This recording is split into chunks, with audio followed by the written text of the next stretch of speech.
Då får vi hälsa välkommen till Cykelcentrums webbinar. Idag ska vi presentera Torkel Bjornskau ifrån Töj. Han ska presentera ett föredrag som handlar om Cyclists interacting with self-driving buses, hypothesis and empirical findings in real traffic.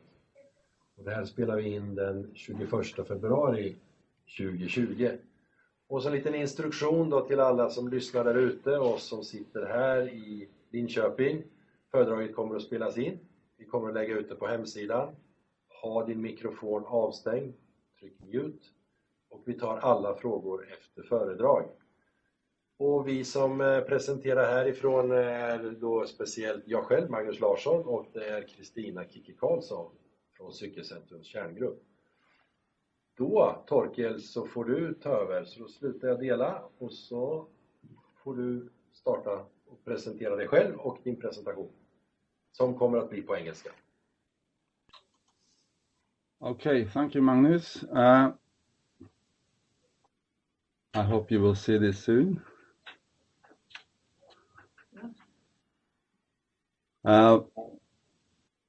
This is a project that we are doing for the Norwegian Research Council, and it's we have an international team. So you see lots of names on this first slide. It's about cyclists interacting with self-driving buses and hypotheses and empirical findings in real traffic.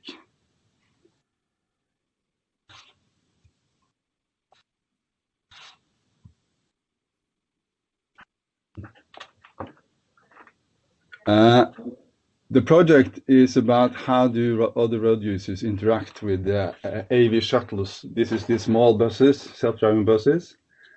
And we're also curious about does this interaction change over time.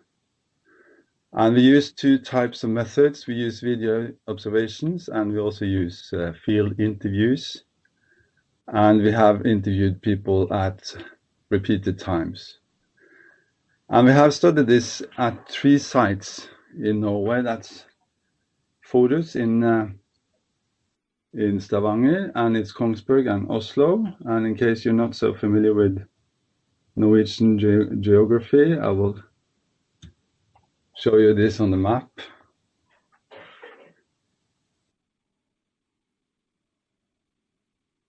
I hope you see this map. There's a bit lagging, this presentation, I'm afraid so. But still, we are going to present the results from Oslo. And as I said, this is the international research consortium behind this project. We are leading it, but we're also having assistance from TU Delft, Lund University, VS Institute in Belgium, Applied Autonomy in Kongsberg, and the University of Southeast Norway. And it's funded by the Research Council of Norway, the Norwegian Public Roads Administration, public transport companies, and Buskerud County, which is now called the Viken County. And you can find some more information about this project at our website.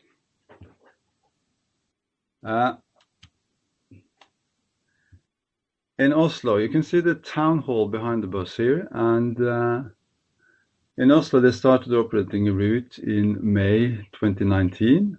And it was going on until late November, I think, or late October, the autumn.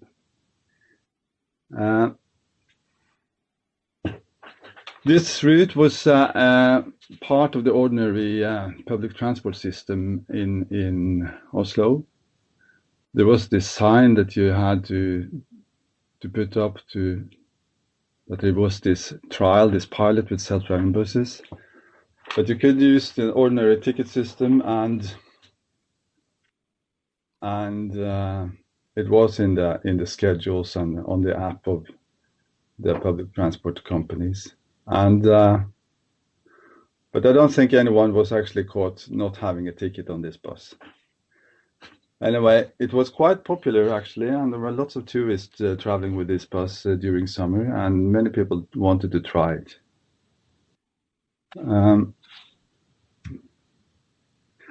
We had some hypotheses around how other road users were going to interact with this bus, because what's mainly been studied about these AV shuttles, there are lots of pilots going on in Europe and else in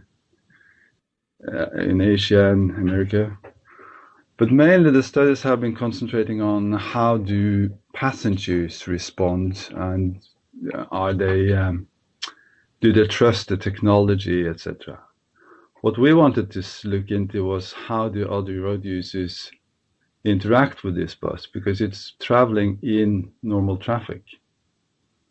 And there has been some theories about this. And one could expect that after some time people notice that this bus is extremely defensive. It stops every time it's in interaction with someone coming too close, it just stops. So it's a very poor negotiator in traffic. So some people have actually hypothesized that over time this bus will not have any access or any flow at all, because other people will just ignore it and take advantage of the fact that it stops. So that's really what we wanted to test. Is it going to change over time? And initially we expect cyclists to be very careful and always yield to this AV shuttle. But then after 1 to 3 months, we expect cyclists to increasingly ride before the bus at intersections, because they know after experience that the bus behaves defensively and it stops. But then in a third phase, we expect, or you could perhaps expect, that some traditional norms not to build it weak or be kind or something could be elicited, and that cyclists again would yield more to this bus. So that's the hypothesis we really wanted to try to test with this trial, this pilot in Oslo, and also on the other places. In Oslo, we have used 2 types of methods, as I said. We have used video cameras, and I hope you now can see that there is this picture of from above of the route, and it travels from Oslo center towards something called Vippetangen. And there were in total 5 places where we had cameras filming the bus and the interactions between the bus and others. And we used 2 different types of video equipment. And as you can see, we also have a picture where you have some people interviewing cyclists on this route.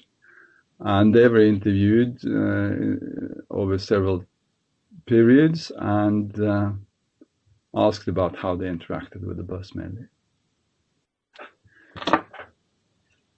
We've had some problems. I wanted to show you some films, but unfortunately we are not able to.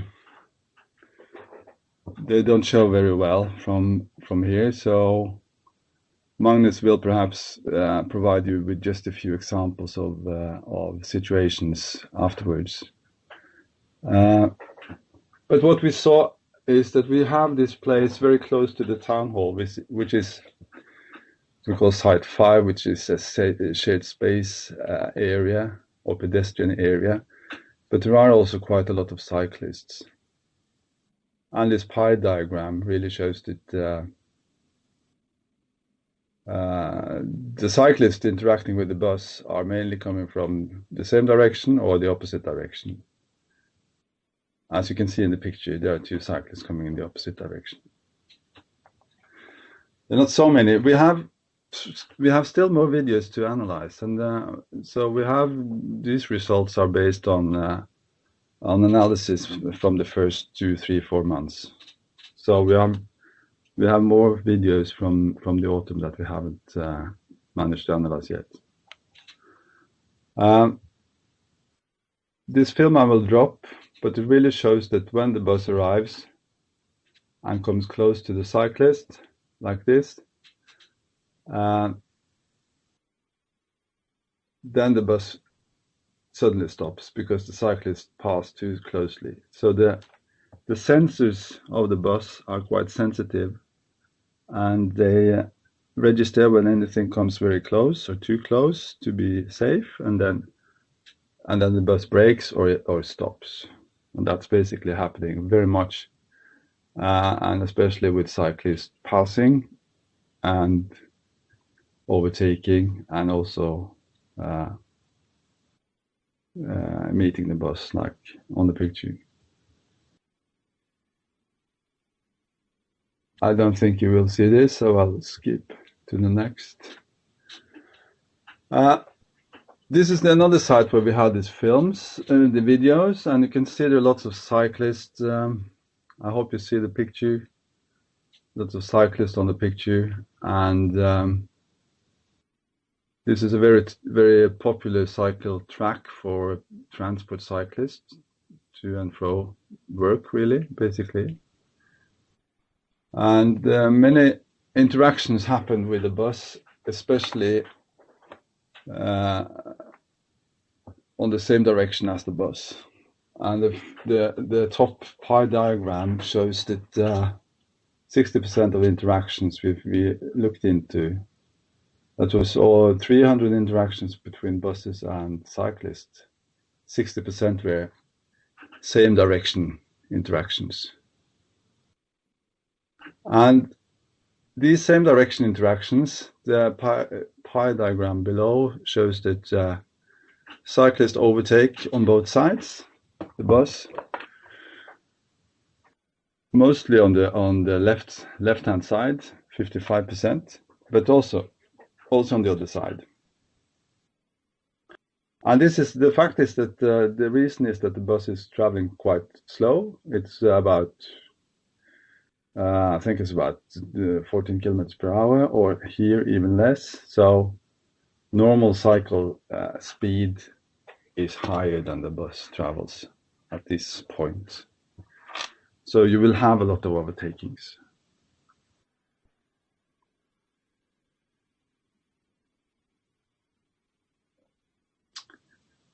I will now switch to another picture where you can see the bus at the bus stop, and this is very close to the cruise terminal in Oslo, and this was quite complicated at times because there were so many Chinese and American tourists coming from the cruise boats. So, but what the cyclists do is that when the bus stops, they just overtake, as you can see, and it very often happens that the bus stops and you have cyclists coming from behind and they just overtake. So 80% of the interactions between the bus and cyclists here, the top pie diagram, is that the cyclists are coming when the bus stops at the bus stop. And what they do is that they are always overtaking, more or less. Well, not always, but normally they overtake on the left-hand side. But there are actually some cyclists that overtake on the right-hand side in this situation. And that can be quite risky, perhaps, because there are lots of pedestrians at times in that area, and they're not prepared that the cyclist will approach. There were some quite a lot of considerations about where to put this bus stop. So finally, this place was selected because there are lots of, as you can see, perhaps in the back of this photo, you can see some big tourist buses, and there was lots of tourist bus traffic here. So it was necessary to avoid those big buses.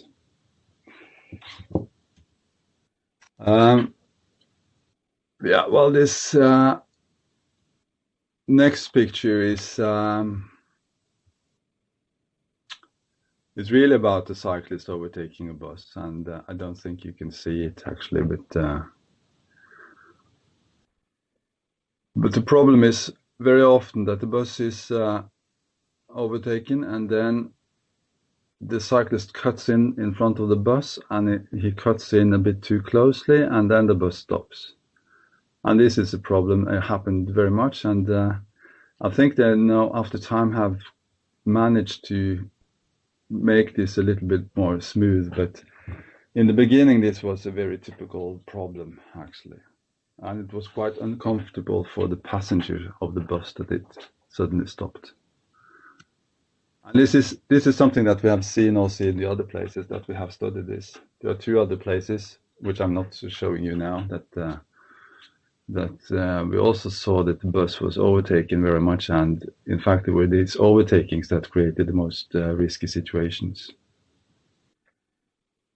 I will now switch to another situation where you have a T-junction and the bus, as I hope you can see this picture now. The bus is approaching and it's going to turn right at this junction, and then you can see there is a cycle lane and there is a cyclist coming at the same time as the bus.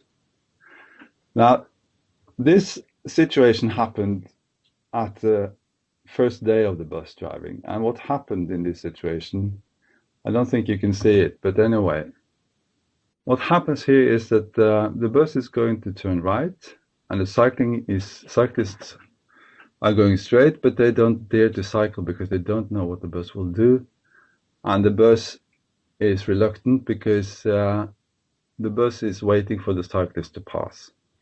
So this stalemate, or whatever you can call it, this problem happened, and it's quite typical in the beginning that people are quite reluctant and unsecure about how is this bus actually behaving. So they were very careful and stopped in this situation at the beginning. Over time, they managed to get to know how this bus was behaving a little bit more in detail, but what happens in this situation was quite interesting, because very often this bus actually did not yield to the cyclist in the cycle lane, which they were supposed to do. There's a small pie diagram on the screen now. I hope you can see that. And there were 59 situations where there was this interaction between cyclist and the bus, and the cyclists have priority in this situation. They're going straight, the bus is turning. What happened here is that in 50% of these cases, the orange piece of the pie diagram, the bus stops and yields to the cyclist, which is okay. But you have some situations, 70%, where the cyclist actually needed to be a bit aggressive or offensive or whatever you can call it, and in a way force the bus to stop by passing it closely. And then you had actually 33% of the situations the bus was actually not giving way to the cyclist, which is not what it's supposed to do. So we think the reason was that many times the cyclist approaching quite from quite a distance from behind, but the bus is very careful in the situation, and it uses lots of time before turning, and then suddenly the cyclists are approaching and not recognized by the bus. This situation, I think we will manage to. The bus is going to go again, but a slightly different route. But this same junction will be part of the route also in the spring. So we will perhaps put up a new camera to see if the situation has improved. Okay, I will now switch to the interviews and the results from the interviews with the cyclists.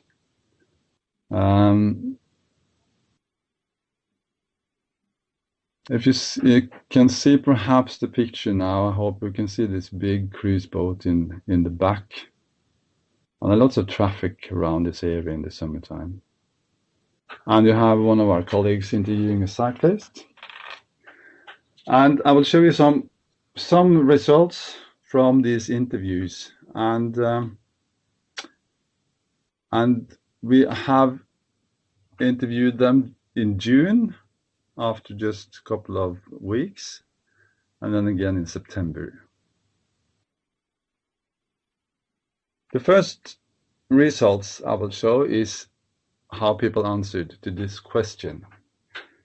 Think about the times you have met the self-driving bus here. Out of 10 times, how often do you overtake the bus when it's driving in front of you? And what these bars show is that in June, on the left-hand side, 62% of the cyclists say that they overtake the bus in 6 to 10 out of 10 times. And this proportion is increased to 80% in September. So what it really means is that cyclists tend to overtake the bus more in September than they do in June, which is not surprising. They learn how the bus behaves, and then they learn that it's going slowly, and they feel it's safe to overtake, basically. We did ask other questions as well, and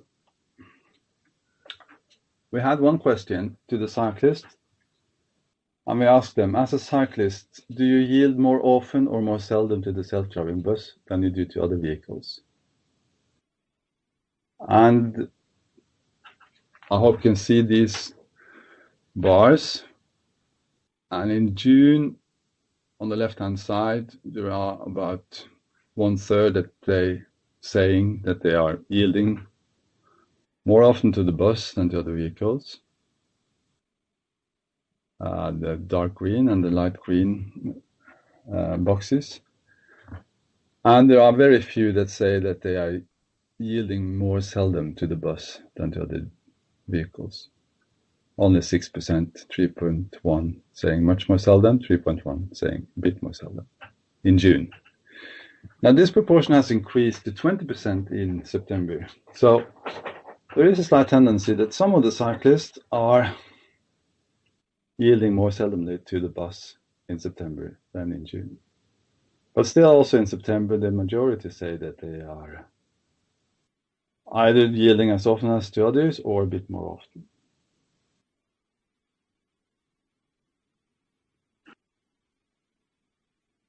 We also wanted them to consider this statement. I know that the self-driving bus will stop, so I often cross the road before the self-driving bus.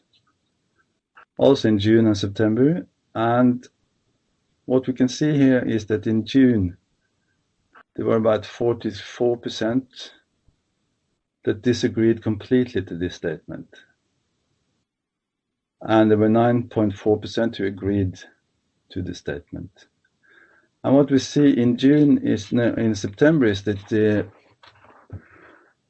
the proportion that disagrees completely is reduced from 44% to 26%. And those agreeing with the statement has increased from 9% to 17%. So it really means that cyclists tend to cross the road before the self-driving bus to a greater extent in September than in June.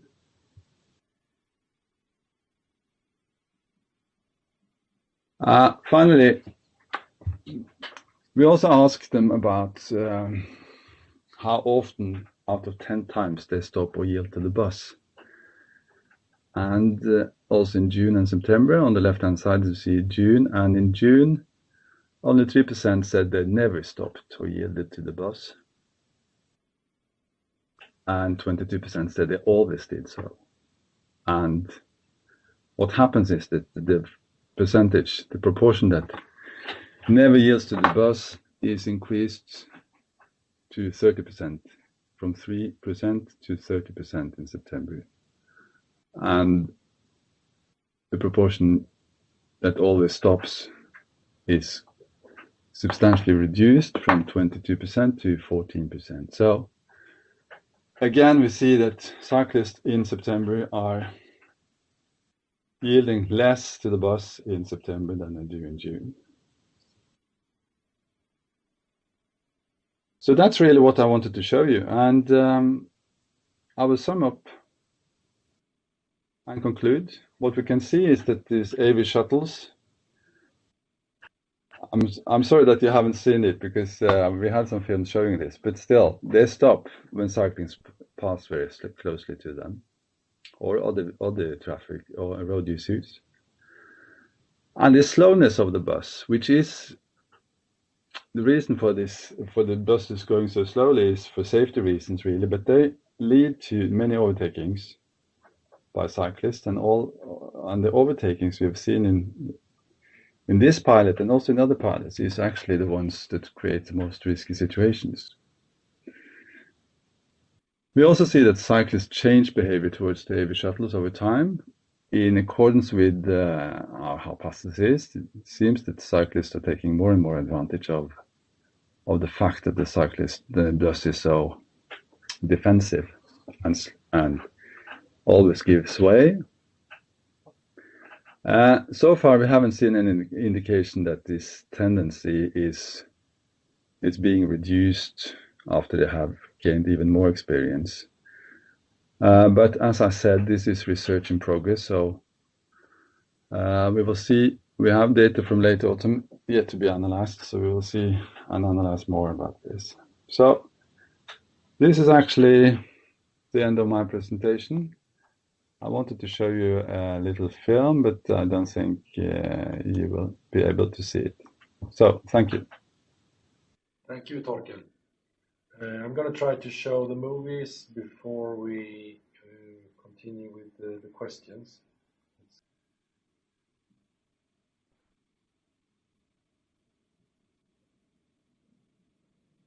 So now we're looking at a movie when the bus is going from coming towards us, and the cyclist is passing the bus on the inside, and there you see the bus stops.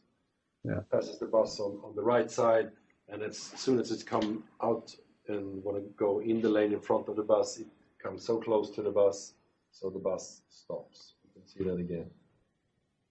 See the bus coming toward us, and the cyclist is from behind, and it chooses to pass the bus on the inside. There you see it. Normal side. It's even on a rental bike, and there it comes too close to the bus, and the bus comes to a pretty aggressive halt. This is in the shared space area, and the bus is going away from us, and it's an oncoming cyclist.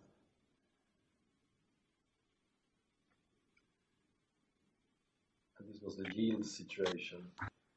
Yeah, so sometimes it works okay, like in that situation, but very often this that was a very close call, I think. I think if the cyclist had been 10 centimeters more to the left, the bus would have stopped. Yes. So now it's time for questions. If there's anyone, just feel free. Thank you for your presentation, Torkel. My first question is, how do you define an interaction? We had the interactions and so forth. Yes. Yeah. Yeah, maybe I should have said something about that. What we normally do when we define interaction is that we define interactions when two road users approach each other in some way, and one or both has to change speed or direction in order to avoid a collision. That's how we mainly define interactions. So they are dependent on each other in a way to avoid a collision. Yeah.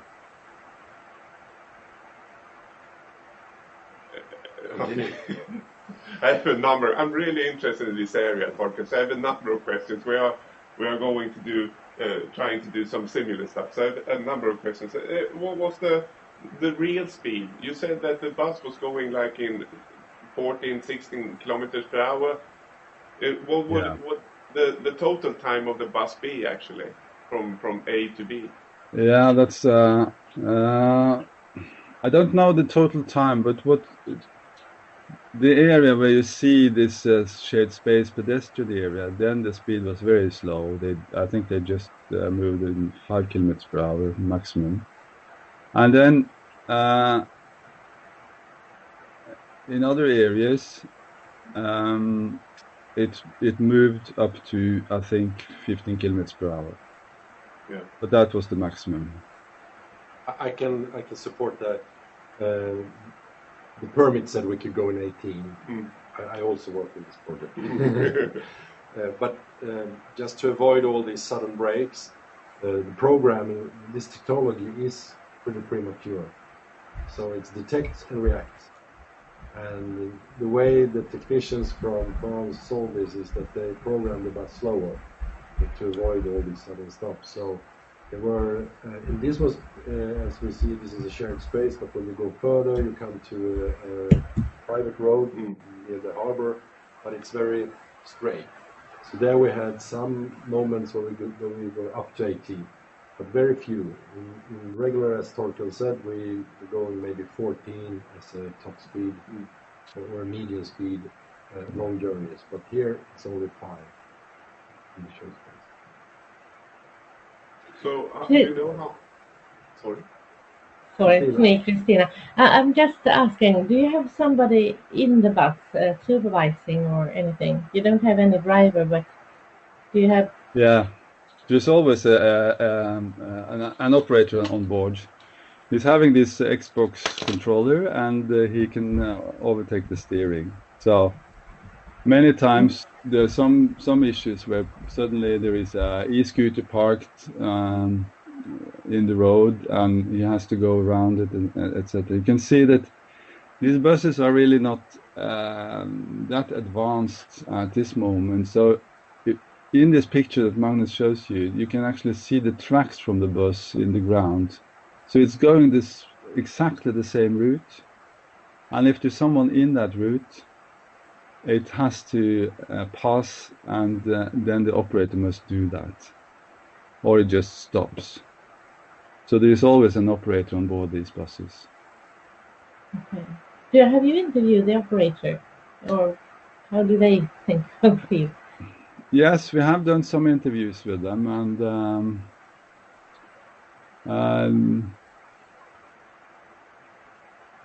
yeah, they are like these Navia buses or this company. I interviewed one of them. He was Spanish actually, so they have operators.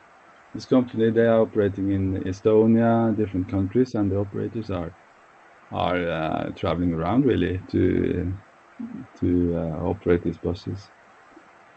So, but they are quite. I mean, they know these problems, and they just stop the bus and do it again. And what they also said, I remember the operator at Kongsberg. He said that what we noticed in the beginning was that many school children, they were teasing the bus, running out in the street in front of the bus, etc., just to see if it stops, and it always stops, and that was very funny. And then he said, well, in order to end that, I just invited them in to have a trip with the bus, to get familiar with the bus, and then so they have to really also reassure the passengers that this is okay, and yeah. So I think and they are taking care of the bus, so to speak. Yeah, well, what they do is that these buses, they are programmed to be able to go by themselves. But as I said, often there are obstacles in the road, and then they have to be driven manually around these obstacles. And also the T-junction I showed you, then the bus is driving in automated mode when it's coming when it's driving into making the right-hand turn. But when it goes from Vippetangen and going the other way, it's driven manually in that situation. It's actually programmed with automatic stop, and the safety operator on board, he has to push go when he starts the automatic mode again. So he sees that the road is clear, he pushes go, and then the bus drives automatically in the left turn. And then it's pretty aggressive in small terms program. So when it starts to go, it has stronger ambition to fulfill the whole turn. Otherwise, it would maybe cause another situation. Well, it could be stopped in middle of the intersection. But actually, I tried to maneuver that bus, and I can say that it's not easy with the Xbox control. It's not easy. And as a side information that that we have both in Finland, Estonia, Norway, and Sweden, we have a lack of bus drivers, and the demand for getting an operation like this is that you have the equivalent driver license for the bus, for the vehicle. So if the vehicle is bus, you need to have a bus driver license. And it's actually quite not funny, but strange, because there's nothing like driving a bus. To be able to be a good operator, it's more that you have some years of gaming. If you're good at gaming, then you're able to maneuver the bus much more accurate than if you're just an old bus driver. So just for you to know. It's interesting how we talk about the bus if there is a driver in it or it's not. Because we talk about the bus behaving, or we have to introduce it and so on. It's more like a player, a self-person. And when there is a driver inside, we think it's something like a vehicle. It's interesting, yeah. I agree. I think it's very interesting, and they are always now, all these companies, they try to make pilots without a safety operator on board, because that's really the ambition, is to have it automated. And what's an interesting issue here, I think, is that how will passengers react when there is nobody having responsibility for the bus on board? And is it okay to enter this bus together with total strangers and without any driver or safety operator? That's an interesting issue, I think. I think what's also that we've been discussing in several projects is that it would be very interesting to see compare a manual mode drive, or actually the normal bus with a bus driver doing the same route as the autonomous bus, because we're trying to simulate as close as possible to manual driver driving the bus, but automatically. And it's so obvious for everyone, of course, but a human driver is so much more flexible and makes several decisions, whether to not go full fast forward, brake, just where in the road he is. And this bus is just 1010. Is there anything there? No. Is there anything there? Yes. Stop. And that is so unusual behavior, especially when you're trying to work together with other road users. It's like, what are you doing now? Are you going to do this or that? And actually, when we have a driver and we have a cyclist, we interact very much in another way. Yeah, we learn to read the other. Yes. But we can't really read the autonomous bus yet. Thank you. I have to leave you now, so thank you very much. It was very interesting. I hope we can get the slides sent to us, please. Yeah.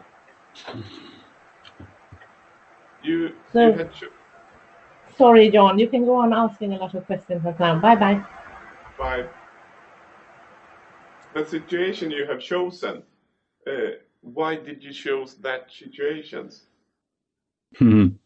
Very good questions. I had actually more situations that I was going to show you, but we had these problems with the films did not really work when we tried to show them, so I just send some to Magnus just for illustrations. So it's we have lots of situations that we could have shown, and but the typical ones is really all involving the bus stopping for cyclists cutting in or out. That's very typical, and also in this situation, I mean, this picture. No, you don't have this picture, but we also had a situation here that was quite interesting because there was this old woman with crutches that was walking very slowly, and the bus couldn't pass, and it was so there's quite a lot of curious situations occurring, and maybe also noticed that we had a lot of e-scooters in this area, and some of them they were actually going around the bus and having lots of fun with the bus. So there were many interesting things happening that we could have shown you. For example, the bus here now is with a bell. So if there's anything in the way, it automatically gives a little sound. But the other like pedestrians and cyclists, they really don't know where to go. They want to let the bus pass, but they don't know if they're going to go back and forward because it's no defined route. They can suddenly understand that they are in the way of the bus, but where to go to not be in the way. Yeah, that's an issue. And also another issue is that when it's not using the bell, it's completely silent. So in many instances, you see that people are walking and they don't notice that the bus is coming from behind and need you to move. So that's also an issue. What happened with the bus when it stopped? Did the safety driver, had to take over control, or did it actually go when automation told it that it could go? Or did it have to manual button to go, or what happened? It starts to go again when it's free. It stops, and then when it's free, it goes again.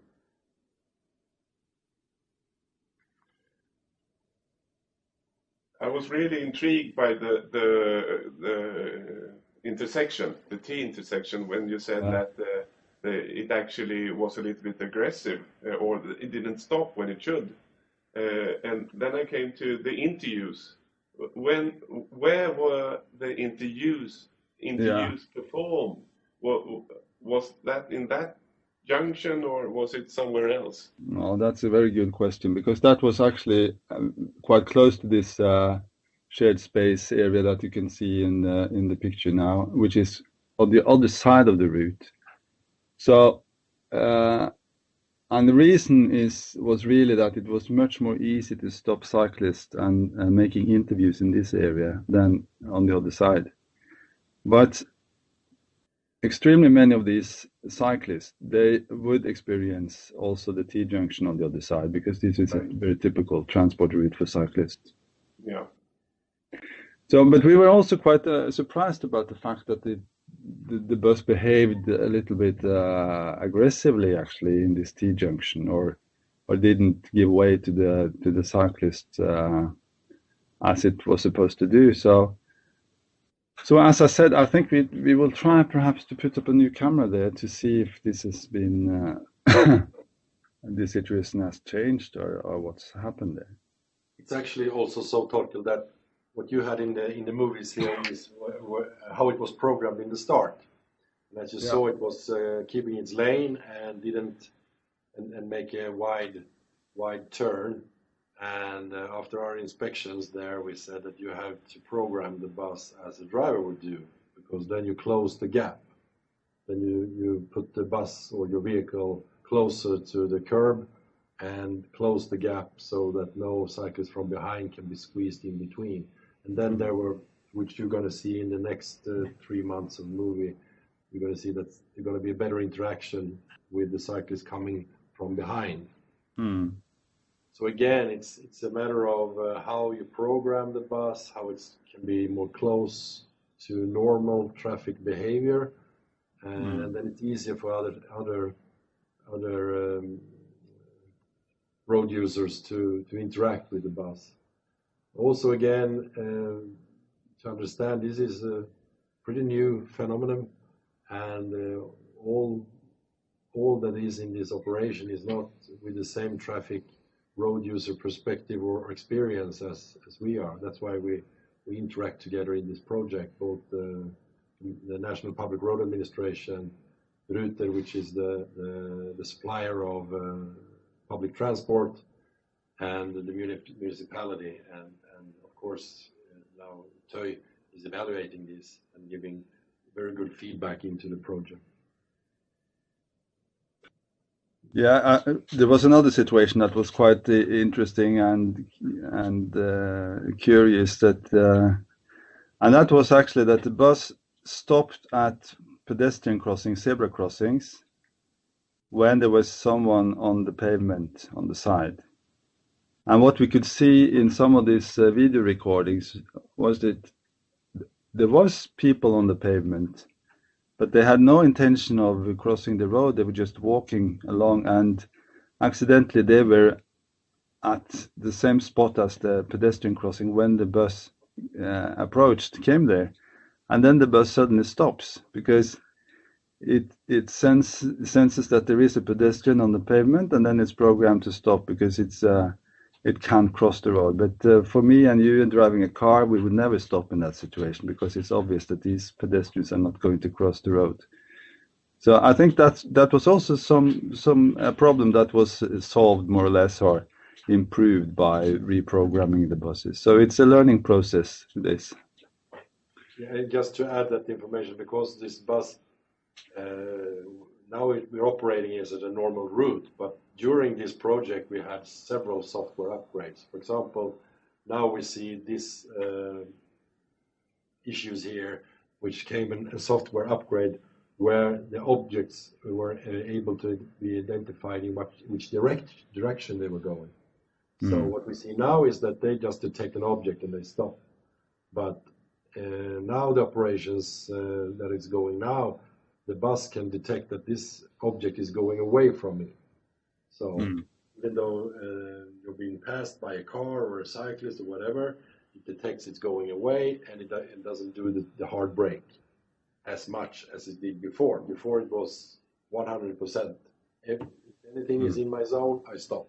Even though we, as the passengers, can see that the car is driving 50 kilometers an hour and going away. So why do you stop?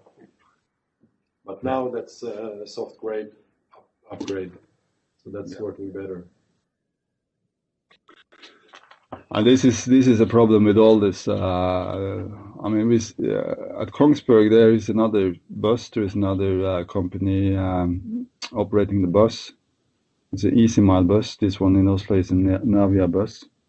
And we saw exactly the same problems in Kongsberg about this overtakings and the stopping when cars are cutting in front of the bus.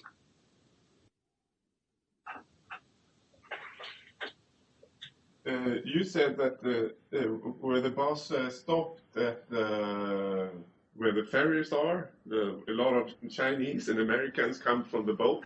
Yeah. And I'm always as a traffic safety research. I'm interested in conflicts, even though it's automated buses or cyclists or whatever. But I see a perfect control situation here because we always have conflicts, and I'm interested in if this automated bus increases the number of conflicts and really close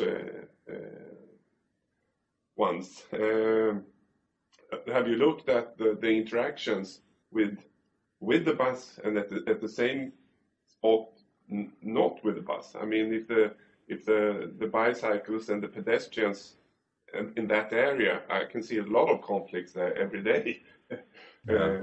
Does it change the pattern of conflicts overall? That's a huge question, and I just want you to think about it. Yeah, well, I think it does really changes a bit because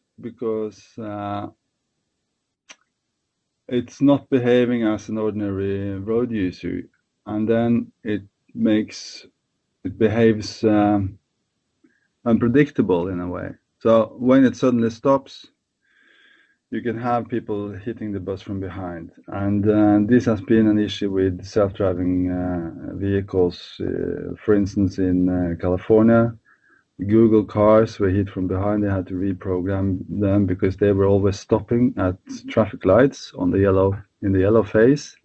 And normal road users, car drivers, don't always do that. So there is an issue that they are, in general, they are more frequently hit from behind than normal cars are. And so that's an issue. And what's also an issue that we have seen in these pilots in Norway is that the overtakings may create new types of conflicts and risky situations because of the slow speed, the overtakings increase, and then you can have other types of conflicts than you would have before. But Yes, yeah, okay. The one I'm really thinking of is that if I'm, as a pedestrian, knows that the bus is stopping and I'm walking, yeah, and the bicyclists know that I can overtake this bus and do not even see the pedestrians passing the bus in front of the bus. Yeah. In a safe distance, but the bicycles do not see the pedestrian anymore because he's used to, or she is used to overtake the bus. So what I'm interested in, it creates new types of conflicts, and you are thinking the same way. I hear that. So. Yeah, but that's true also, and it's a good example you have because we saw that in one situation. There is one camera that is very, very much more advanced than the ones we have, the most we have used, and we have lots of videos from that we haven't really analyzed yet. And that's an intersection, and that was precisely what happened. Was that the bus was overtaken by a car, but because of the size of the bus, the cyclist could not see on the other side of the car, and then there was another road user approaching. So this type of conflict actually, as you mentioned, was actually taking place in this area. So there is definitely issues around this bus and new conflict types. Yes. But and I would just want to add that we, as a member of the project team here, is that what we see, if we can raise the speed 20-25 kilometers an hour, then we're going to have less of these kind of problems, because then the overtaking will, if you have, let's say the bus can go 25 kilometers an hour in the 30 zone, that then the need for overtaking is so much less. So we will not have the problem with cyclists in that way, and we will not have the problem with other car drivers that they will pass. So actually a lot of problems we have now is that the bus is going so slow.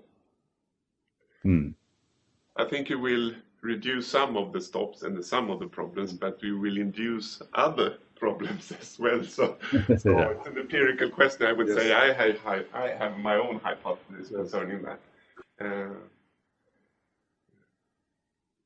Yeah, it's interesting. It's an interesting area. I agree. It's and that's why we have to follow it closely in this research field, because there's a lot of things that is very interesting when you see how the technology works, how the technology interacts with other road users, the speed, whether we're going to have less conflicts. For example, in our risk assessment, we thought we're going to have a problem, but that cyclists will hit the back of the bus. But so far, except for those situations that you, Jan, and Torkel discussed, that could be an issue, most of the cyclists are very handling their bike very well. So if the bus stops, they don't immediately push the brakes. They adjust their path. And this is the way we actually interact with in the normal traffic, with luck, very much good interaction, but also with some unluck when the cyclist changes the path and is caught by the car in the dead zone or something like that. So actually what we thought would be, just to emphasize again, what we thought would be a problem in numbers haven't shown to be that in numbers, but still that could be there. And I just want to say that again also, that we need really need more information how this works together with other road users. I totally agree.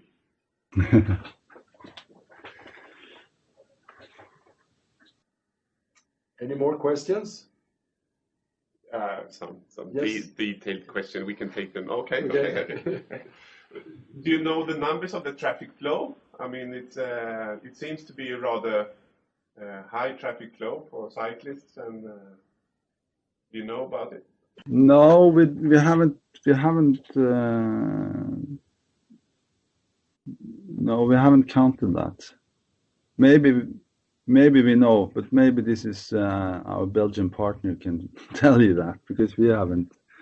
They have done the analysis for us, and so I don't know now. No. Is a dead end road in just the left side of the picture here? There is pullage bars that stop that you can't drive, and they are electrified. So when the bus comes, they lower, and the bus can pass.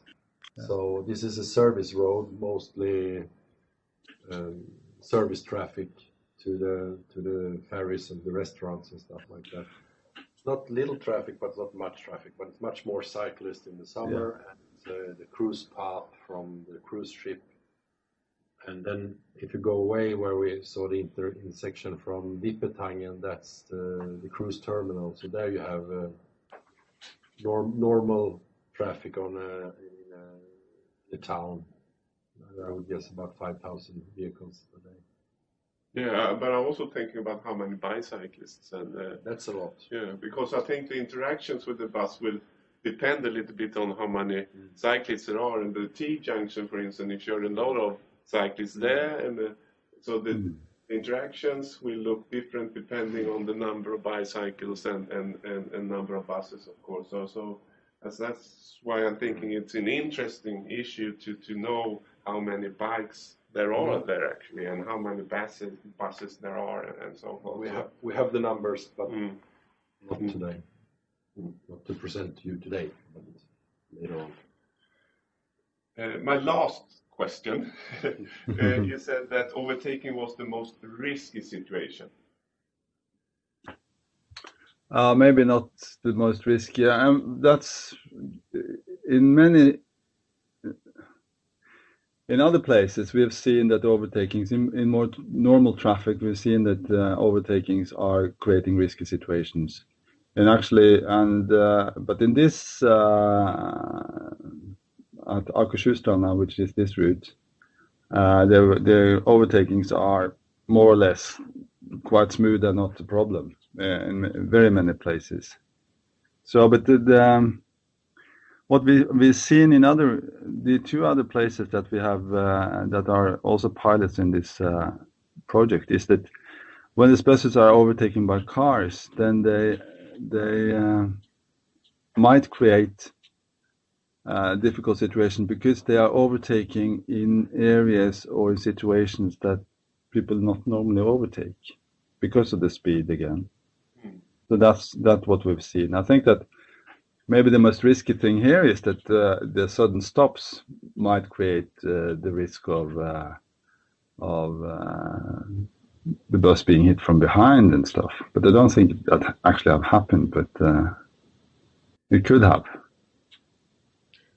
So when you say risk, it's because it's unusual situation, not that it is more close to an accident or collision, or it's the unusual situation that is risky, not the TIG or TTC or. Yeah, no, it is. Yes, in a way, I think it's the normal behavior that makes it difficult and can create risky situations here. And as Magnus also said, I mean, it's going very slowly due to safety reasons, and it might be a kind of contradictory result that because of the slow speed, there are other risky situations happening. So I agree with Magnus that if you can have a speed on 20-25 and avoid many of these, you will avoid some of these situations we've seen so far, at least. Yeah, I just can add up from another project in Från. The problem was that the bus is doing as we're supposed to do. It's a very good driver. It stops at a pedestrian crossing to let pedestrians cross. But that's not the normal behavior in that area. So the car drivers think, why do you stop? Of course I pass you. So they pass the bus which stops at the zebra crossing. That really, it was a risky situation. Because the other interaction of the normal road, the regular road users' interaction with the self-driving bus causes new situations, because the self-driving bus is not behaving like the other road users. So that's really interesting part. Now we didn't have that kind of zebra crossings here, so we didn't have on this route, so it was easier not easier. It was not so frequent, but at that place it was very was an area with a lot of zebra crossings. Okay, it's 10 o'clock, and I would like to say thank you, Torkel, for this. Thank you, Torkel. And Thank you for listening. Yeah. I say then the webinar is over, and we had a nice test of the technology. Thank you very much. Thank you.